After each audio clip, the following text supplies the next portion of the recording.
So with the cars for the next race already out on the track, and it's the Thundersports race, it's the endurance race of the two they're having this weekend, and the cars now being led by Dean Ford, who had a very impressive win yesterday in this mighty McLaren, the Can-Am McLaren, the 8.8-litre engine, Chevrolet engine in the back of that car. The more modern Lola, but less successful Lola, hardly ever raced in the hands now of Georg Hallau, who finished second with the car yesterday. And third was Robert Beebe in the number 59 Lola T70 Mark IIIB, and he's starting on the second row. The Chevron B8 is there. And it is Martin O'Connell at the wheel. And Martin O'Connell takes third place overall amongst all these big V8 engines in the little Chevron B8. And behind is the other Chevron, which is either Callum Lockie or... I think it might be Julian Thomas. He normally starts, but we'll have a look as he goes by. Yes, Julian Thomas at the wheel of his B8 as they go down to Brooklands for the first time. Yes, they have a pit stop to make between the 15th and the 25th minute, a pit stop window between the 15th and the 25th minute. It wasn't a pit stop race yesterday, but today it is, so there will be some driver changes. One car that has a driver change that is up near the front is number 29, Mark Richardson, with Julian Maynard as his co-driver. But out front, at the moment in the lead, Georg Hallau, who drove a strong race yesterday to finish in second place in this spectacular looking and very wide Lola T310. I think Andrew suggested yesterday that's one of the widest racing cars ever. There you got Martin O'Connell in the little Chevron, number 4, in third place, I reckon.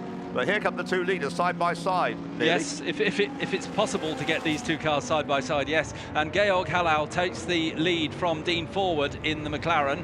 And in third place, it's Martin O'Connell. In fourth place is the Lola T290 of Richardson and Maynard, number 29, chasing Martin down onto the hanger straight. And then it's the first of the T70s, that of Robert Beebe. Yes, so Hallau already had the lead before he got to you, so we've got Dean Forward at the moment looking for a way back into the lead, which he had at the very early on this opening lap. John Burton's one to watch. You caught him there on camera, number 60. He had a spin yesterday, John Burton, which is very untypical, unlike him, but a very quick driver, even though he's in his late 70s, John. And into the pits has gone number 18, that's the Mark Dwyer JB Brayshaw Lola T70, which I think didn't start yesterday's race, but anyway, it's in the pits this time. Oh, yes, it did start. Yes, it finished in 10th place as well. But in the pits today, Andrew? The driver's just climbed out. Obviously, you had a problem yesterday. It's still there, is it? Well, this second gear problem yesterday, that was a thing. So we changed the second gear, which is fine now. But the clutch didn't release on the lap there, and rather than risk trying it again, I brought it in because we're straight out in an F2 race after this. Okay, thanks. A wise move, I think. That's Mark Dwyer then, who hasn't gone very far in this race. So meanwhile, the lead is very much being closely contested by these two big cars. I think Silverstone's probably the only circuit where you could get these two side by side, turning through Brooklands now, not side by side, one behind the other. The Lola still in front of the McLaren. And a great battle going on for third place. In fact, up into third place has come number 29. That's the Mark Richardson, Julian Maynard Lola. We don't, as I say, know who's driving it to begin with, but whoever is, they've got it into third place, number 29. Sandy Watson not driving number 4, so it's Martin O'Connell in the number 4 Chevron. And then John Burton, number 60, up into 5th place. Leading two cars turning through Copse Corner. Andrew? Yeah, I was talking to John Burton this morning, and he said they made a big mistake yesterday with their rear wing setting, and he thought he'd be going a bit quicker today, and that seems to be the case, doesn't it? Yes, he wasn't a normal berther yesterday, but today it looks much more like what we normally expect from him. Yeah, I said we made a big mistake with the way we set the wing, rear wing, and but he also said he can't remember spray as bad as yesterday. It was absolutely horrible out there. In his very long career, he must have raced in wet conditions in his days when he was a front runner in the European Two-Litre Sports Prototype Championship back in the late 60s, early 70s. I mean, John is a class act and has been racing for many, many years, apart from the spell off and go powerboat racing, but mainly he's raced cars, and it's a remarkable he performs still at this very high level, even though he is now, as I say, in his late 70s.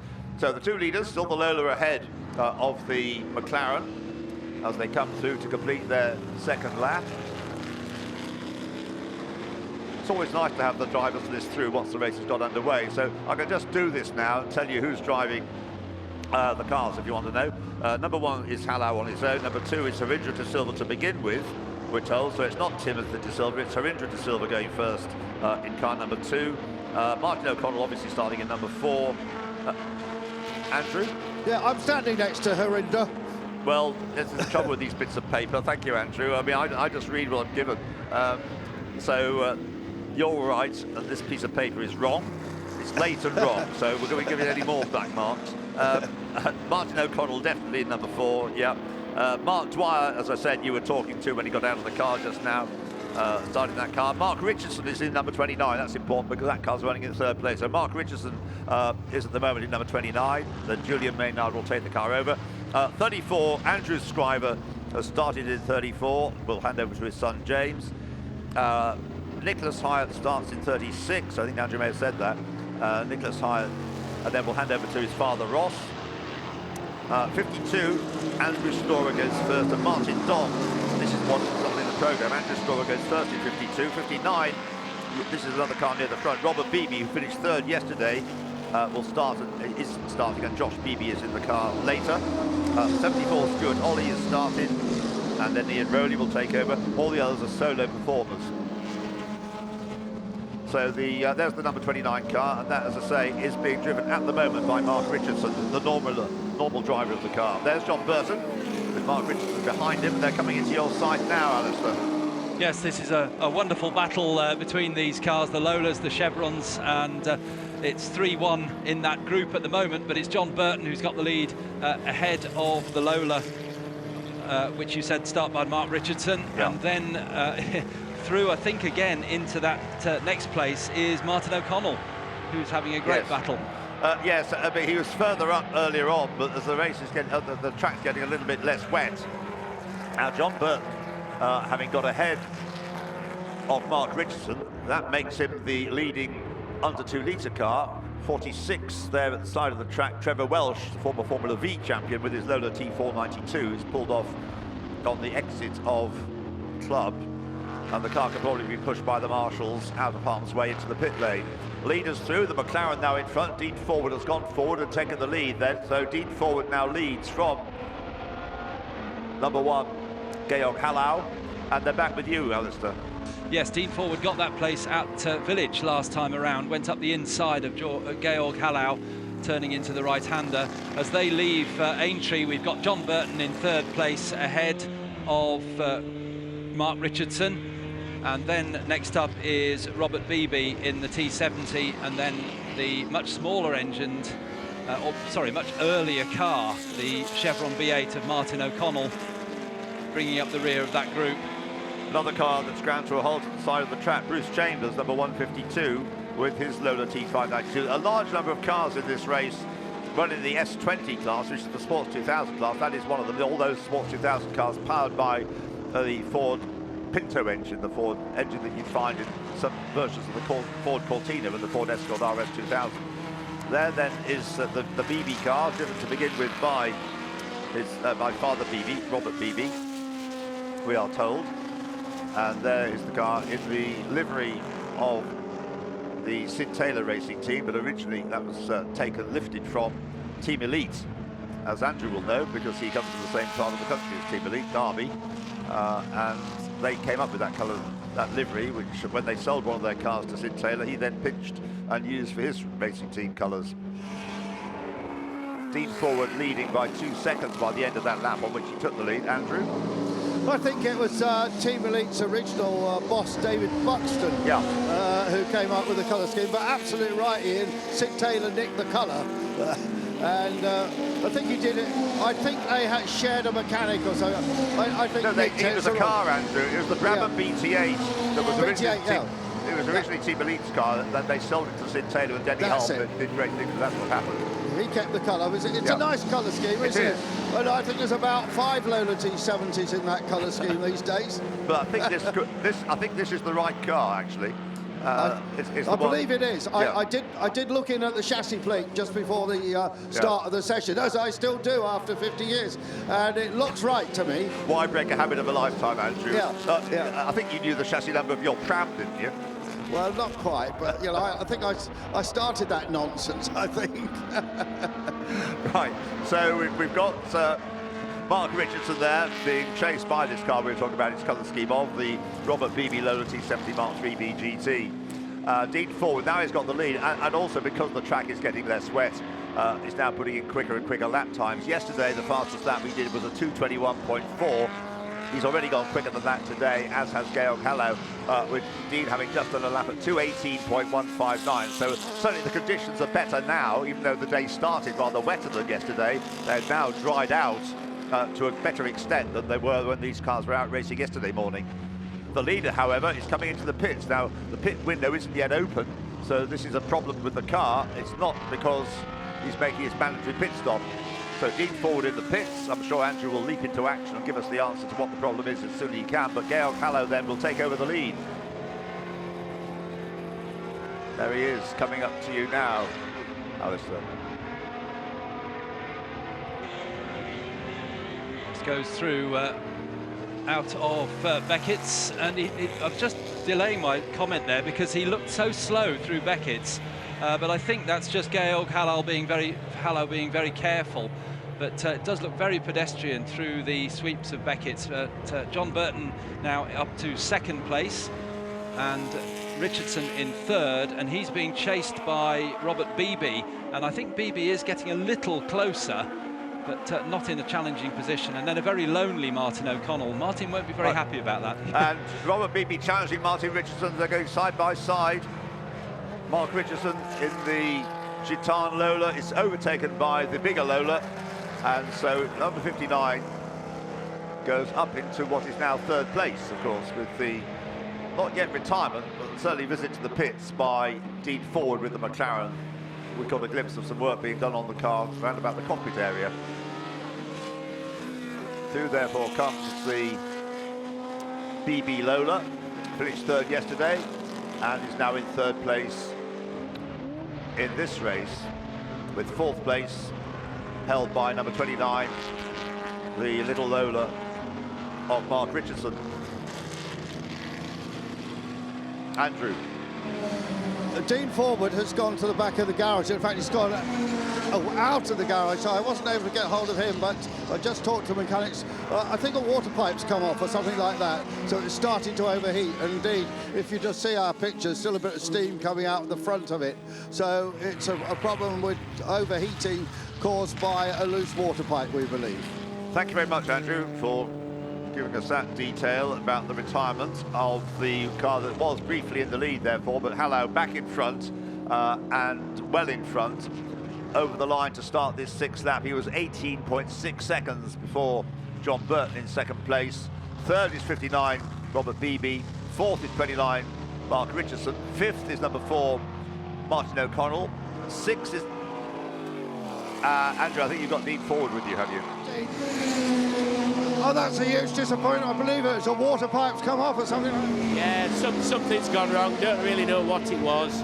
I just saw all the steam come out and smoke, so better to pack it up, really. So did you see the water temperature go up? No, the water temperature never moved. Oh. I just got covered in... because it was running so cold anyway, I just got covered in a load of steam. You had a hot shower? Yeah, it was quite pleasant, really. And you were having a good old battle with the Lola. How easy was it to get by him? Not in these conditions, it's never easy. No. But I just followed him a few laps to see where he was weak or where he was slow, and then we got by and it was going to be plain sailing. Hey, that's how it goes, motor racing. Well, bad luck, mate, but well done. We much enjoyed your fabulous drive yesterday. Thanks very much, thank you.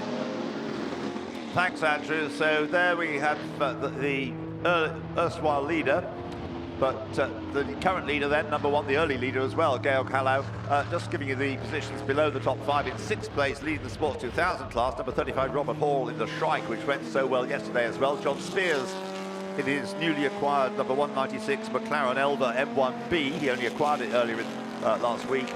we understand, is running in 7th place. In 8th place is 192, the start driver of which isn't revealed on this sheet. But never mind, it's probably Julian Thomas, who normally goes first in that car. In 9th place, number 76 is Tom Stoughton, and in 10th place, number 44, Steve Hodges. I think the probability is this, to say that the Chevron number 192 is being started by Julian Thomas. And the pit stop window will be between the 15th and the 25th minute, so it won't be, I was going to say it won't be long before. It is now open, it's just opened. The pit stop window is now open. It's open for 10 minutes, so they should soon be coming into the pits. Now, bear in mind that this morning the races are based in the Heritage pits, so that's where the pit stops will take place. This afternoon it'll be the wing pits which are being used for pit stops and for the cars to come out from before the start of the race and so on. Hallow's lead now 20.4 seconds over John Burton. John Burton 5 seconds clear Robert Beebe. Their lap times very similar, but John Burton slightly quicker. So he should be able to maintain his 2nd place.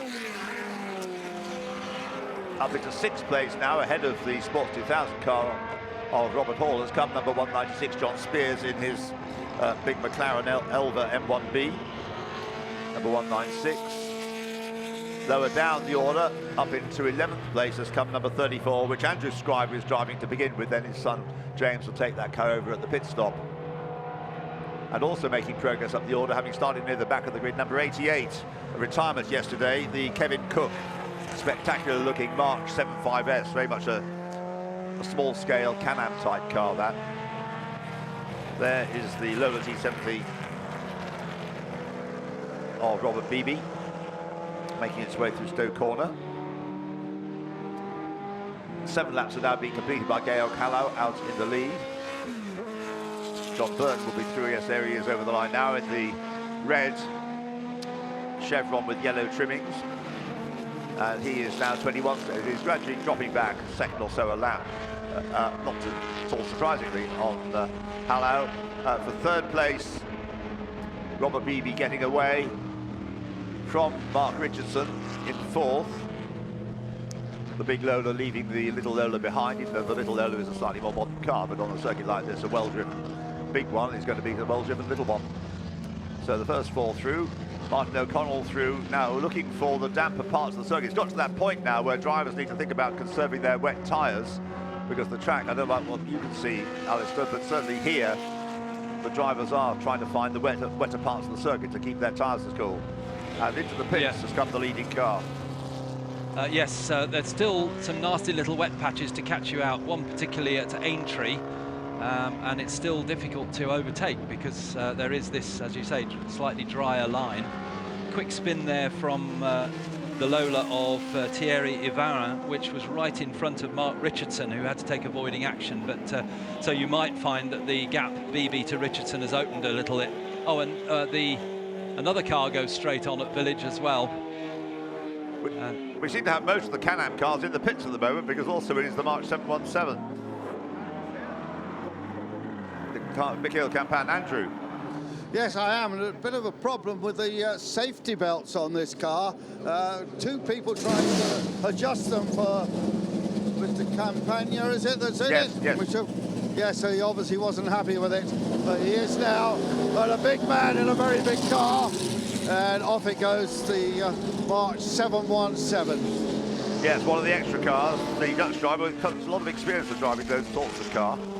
Down the pit lane comes the white Chevron number 34 of the Scribers, the Chevron B26, a similar car to John Burton's car, that Chevron that is started by Andrew Scriber, now going to be taken over by his son James. There's Mark Richardson's Lola in the pits, the Gitane Lola, which is being handed over to Julian Maynard for the remainder of the race, which is just under 21 minutes away. As I say, they've got to be stationary for at least a minute. So Mark Richardson, who normally races this car, has kept the car well positioned in 4th place when he came in. There's John Burton, yet to make his pit stop.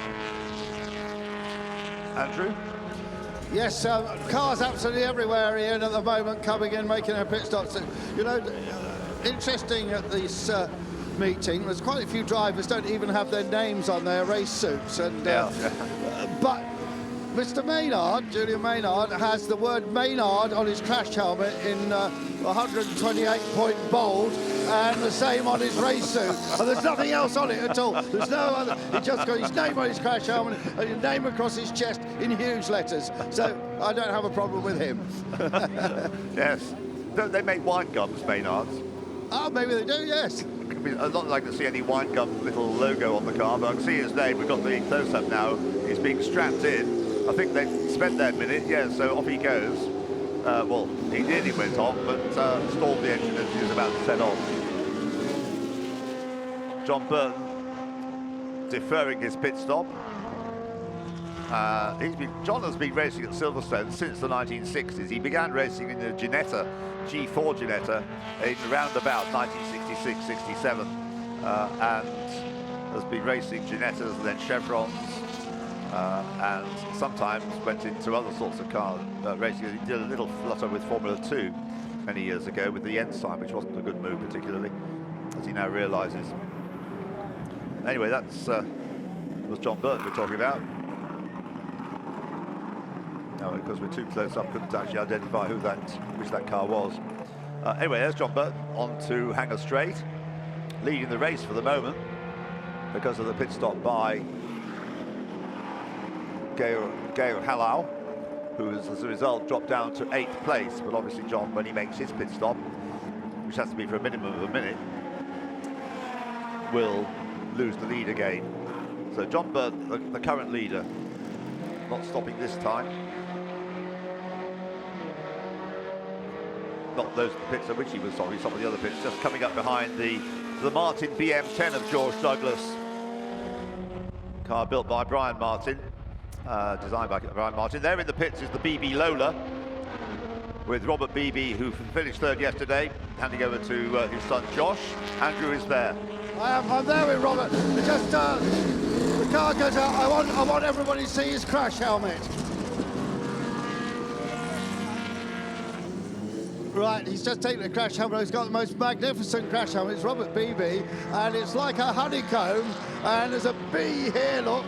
And once the crash helmet is off, I'm going to talk to Robert, who is obviously buzzing. There you are. Oh, Lola's going pretty well, Robert. It's just brilliant. It's just been a joy, but the track's drying out so much, it's becoming difficult because obviously the wet weather tyres are just not doing what they should do in the corners, so you've got to brake earlier rather than later. So it's a challenge, but always fun. Now, Ian Titchmarsh and I go back a long way, and we've seen Lola T70s in that colour scheme over many years, and now there's about 4. But I think this is the original Sid Taylor car, isn't it? That was driven by Trevor Taylor and so on. Yeah, it is the original Sid Taylor car, and we're trying to get all the logos on it as it was in period. And I got Brian Redman on as the driver, and a list of all the events it did in '69. What's amazing was how many events, weekend after weekend after weekend. It was unbelievable. But Ian and I were reporting all those events, Robert. Really? Saw that car race many, many times. Oh, well, it's a huge privilege. And Steve Brooks, who really owns most of it, and I are just loving it. And is it the original chassis? It is, yes. Is it? That's amazing. Yeah. Because people say that the newer chassis are better because they're more taut. And I know there's Lola T70s racing that are only 3 and 4 years old. Well, absolutely, but we've obviously done our best to make sure it's as rigid as possible, but it is the original tub. It was running around as sort of 2 cars. The other sister car is here with Gary Pearson driving it, but that's the original one.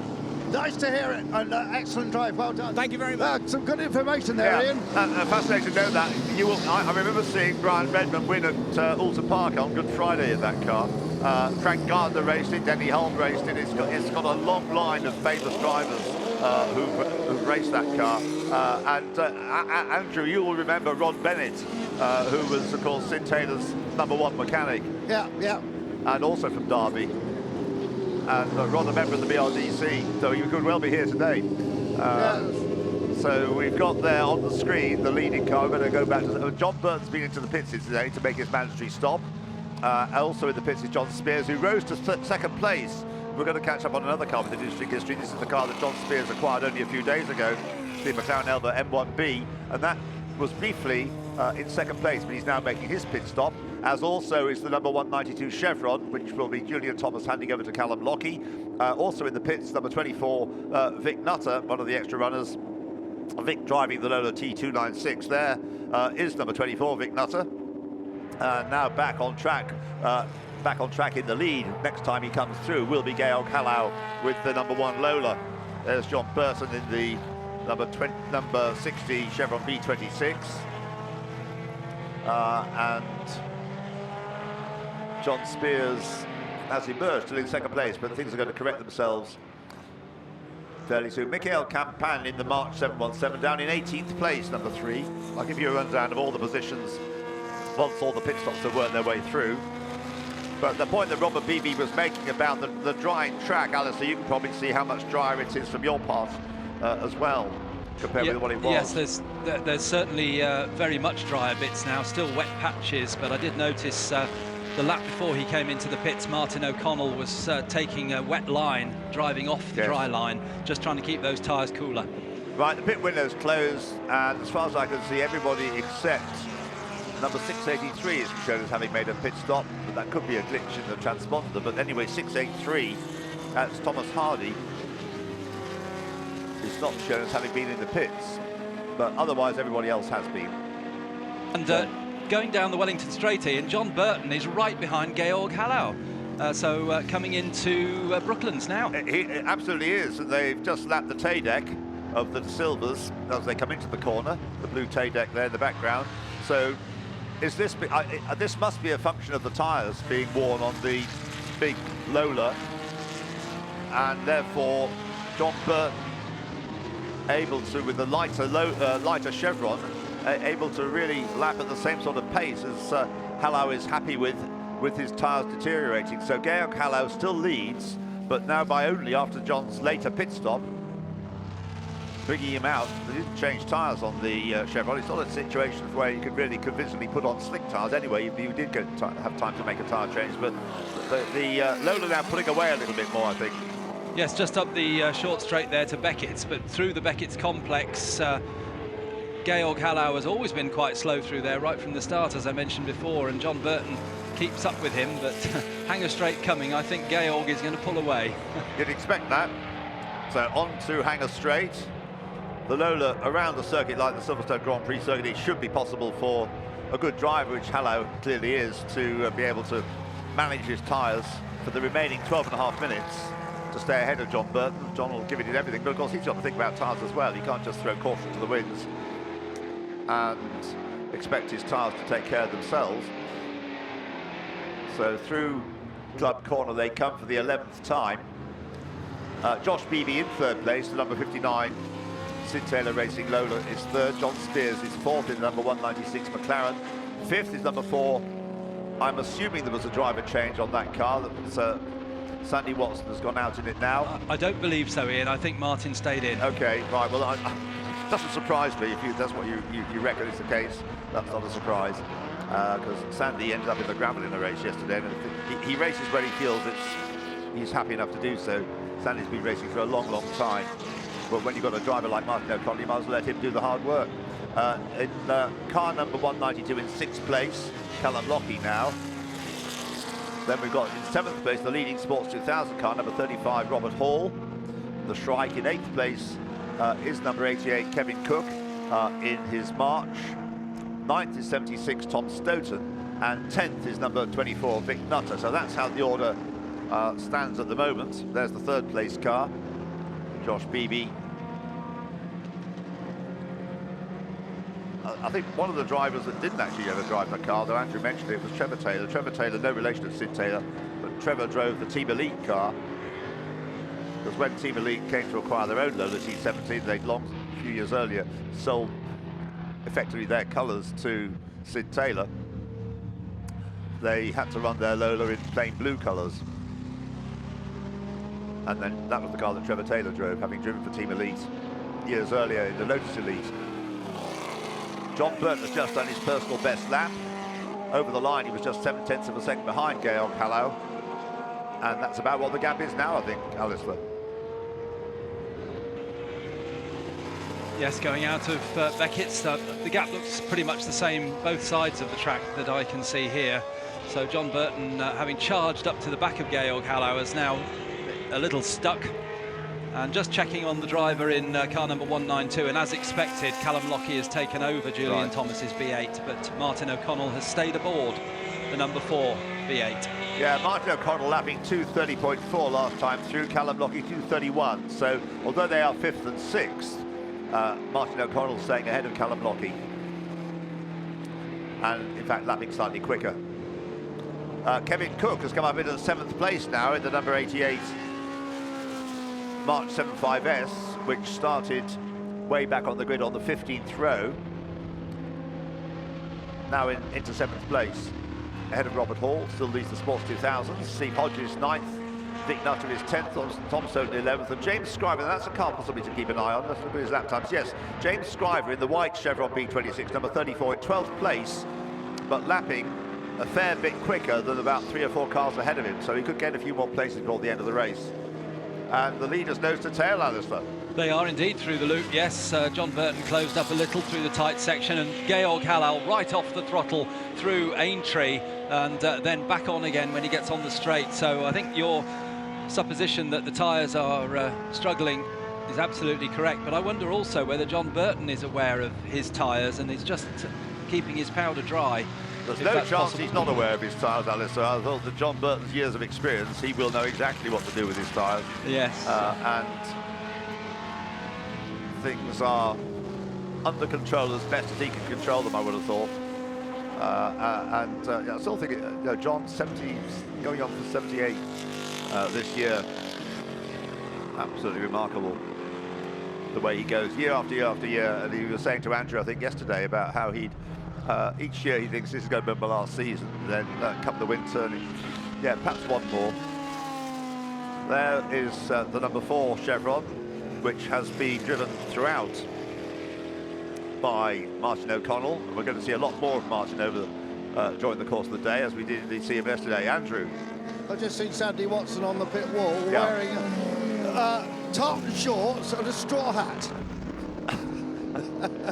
So it confirms it's Martin O'Connell's car, but we knew that anyway, really, didn't we? I doubt whether he... Yes, we did, because of the way, how quickly... Not that Sandy's a slow driver, but these days he has got, whether it's Andrew Kirkconnell or, as it is this weekend, Martin O'Connell, he's got a couple of quick drivers to help him out these days. Leaders, then separated by under a second. There's the car we haven't seen much of, but Andrew, you found out from John Spears, he's only just recently acquired this McLaren Elva, the M1B, and he's got it up in 4th place.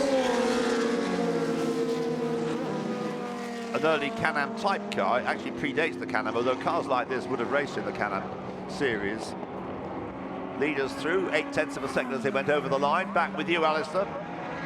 Coming up to Village, they've got the now much slower Mark Richardson started, Julian Maynard driven Lola in front of them, so Georg Hallau gives him plenty of room and then squirts the throttle through Aintree and gets past, but back off the throttle again. He really is very, very cautious through there, just making sure he doesn't run wide, and that gives John Burton a chance to close up again as they go down to Brooklands. We've got 6.5 minutes to go. Yes, that Lola was driven by Mark Richardson initially and was up in 4th place.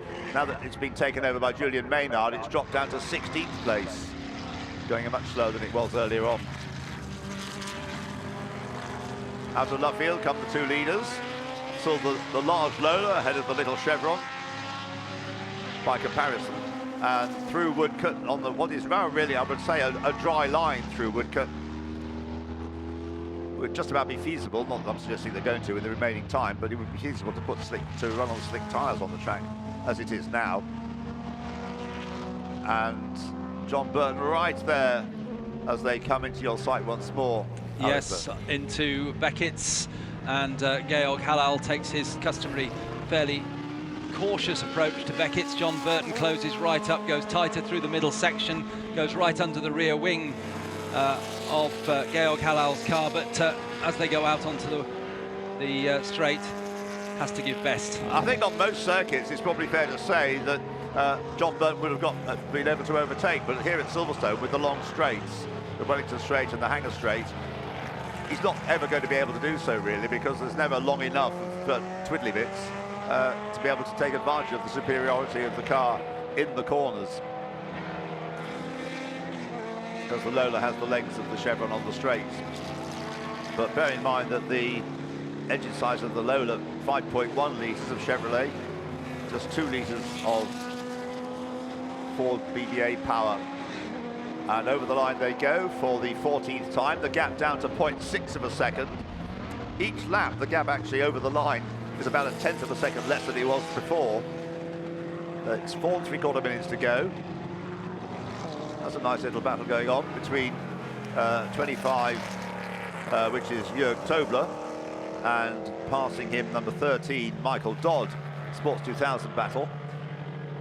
They are actually on the same lap. They're fighting over 20th position and 6th place in the Sports 2000 class S20, and having a whale of a time. I'm sure they're really enjoying this battle, despite having to be concerned about their tyres. Leading Sports 2000, however, continues to be number 35, Robert Hall, with his Shrike in 8th place.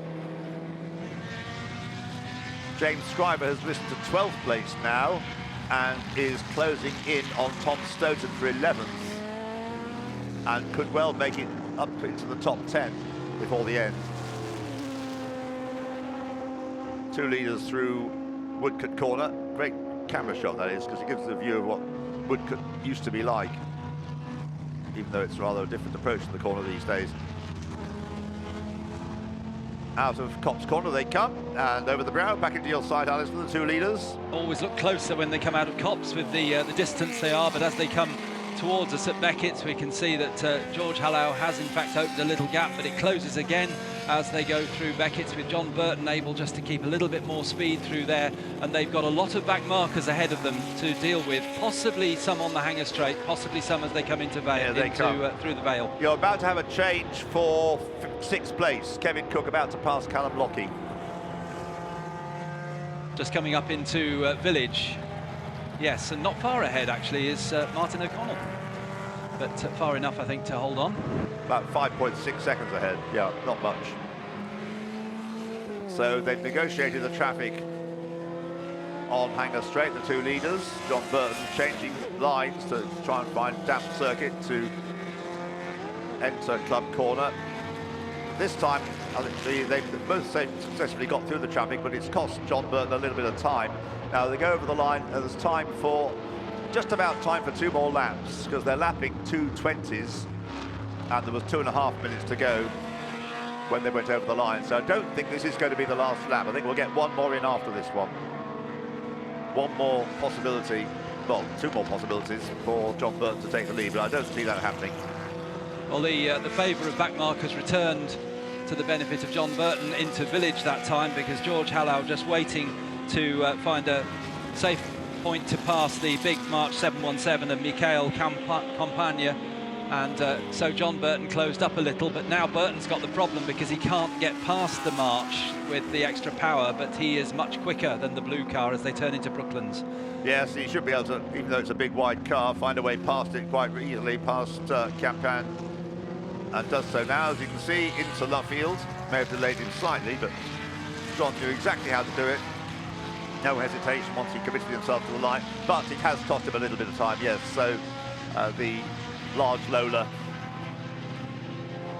is a little bit further ahead as it heads towards Copse Corner on the 16th lap, with, I reckon, just about time for 1 more after this. Josh Beavy's gone through in 3rd place, 55 seconds behind the leader, and John Spears seems to be enjoying his drive in the number 196 McLaren Elva M1B. Martin O'Connell in 5th place, Kevin Cook is now in 6th place, and Callum Lockie in 7th. Kevin Cook might actually catch Martin O'Connell before the flag. They're running in different classes. Martin is leading his class from the Callum Lockie car, number 192, second in the class. Sports 2000 leader continues to be a dominant Robert Hall in the number 35 Shrike. Leaders into Vale. 27 seconds on the clock. Leader turns through Club Corner.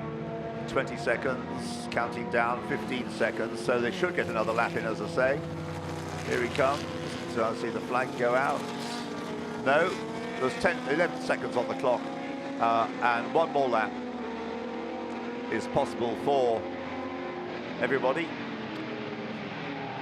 John Burton in second place, 2.5 seconds behind now. John Spears actually has just done his personal best lap in the number 196 McLaren in 4th place as he gets more ties to the car. John, a lot of experience of racing all kinds of historic cars, from TVR Griffiths to Mr. Jaguars to Lotus Cortinas. Now he's got this McLaren to add to his stable. An early Can-Am type car, that from the mid-1960s, going through Stowe Corner, and a very good couple of races John Spears has had, considering his lack of familiarity with the car. Michael Campan has brought the large March up into 13th place now, the number 3 car. Last time around got ahead of number 14, just being Besley's Tiger Sports 2000 SC82. Josh Beebe being a little bit cautious now with the track drying out. Everybody running, of course, on grooved wet tyres, since they had to have the start of the race. There is the leader then, coming up towards you, Alistair, for the final time. Yes, and conditions definitely moving towards Georg Hallau, because track is very much dry now. Very little spray being thrown up as they come through Beckett's. He does get delayed in Beckett's by another car. Not that the other car could do anything about it. He was there and waits to the exit to pass that car, but John Burton far enough behind now that's not really a threat. That was George Douglas's Martin that was being lapped. That's down in 22nd place. And down into Stowe Corner for the final time comes Georg Hallau. Second in the race yesterday to Dean Forward. Sadly, we lost Dean early on in the race. And so Georg Hallau, it's been no contest until John Burton arrived on the scene after the pit stops.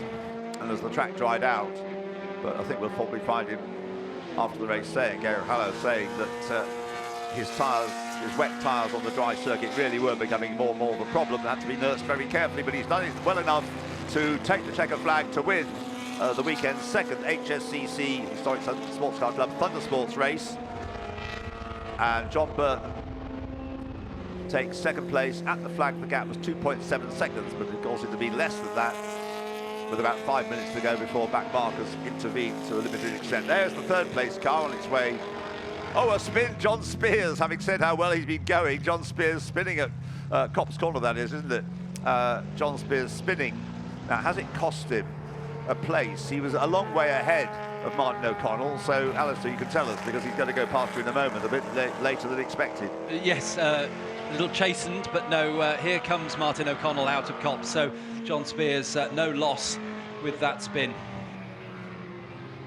Well, again, I suspect that was tyres being well past their best. So Josh Beebe brings the family Lola, the famous Lola T70 Mark III GT, once run by Sid Taylor Racing, across the line in third place, following on from its third place yesterday when it was just driven by Father Robert Beebe. So they take third place, and fourth place, a little later than we thought he might be, but John Spears will still salvage. I think here he is coming into Club Corner now in the McLaren Elva M1B. Elva manufactured the production cars for McLaren, and so out of Club Corner over the line is John Spears. Got a chance to see what he did on this final lap. There it is.